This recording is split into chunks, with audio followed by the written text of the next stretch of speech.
একজন বোন, তিনি তার পছন্দের পোশাক পরে রাস্তায় বের হয়েছেন। সাংবাদিক বন্ধু জিজ্ঞেস করেছে, আপনি আগামীর বাংলাদেশে সরকার হিসাবে কারে দেখতে চান? তিনি বলছেন জামাত। কেন? বলে যে জামাত আসলেই দেশটা ঠিক হবে। কয় দেশ তো ঠিক হবে, আপনি কি এই পোশাক পরতে পারবেন? কয় পরবো না। আপনাকে পোশাক বদলাতে হবে, ঠিক আছে বদলাবো। তো জামাতের কোন জিনিস আপনার ভালো লাগে? বলে যে পুরা জামাতই আমার ভালো লাগে। মা বোনদের এই অভিব্যক্তি। এরপরে জিজ্ঞেস করা হচ্ছে যে কেন? বলে যে এখন আমি রাস্তায় বের হতে ভয় পাই।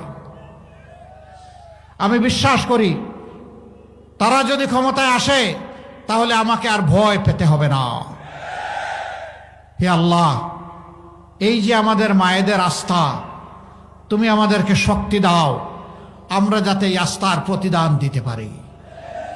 আমরা যাতে মদিনার আদলে এমন একটি শান্তি সাম্যের সমাজ এই জাতিকে উপহার দিতে পারি।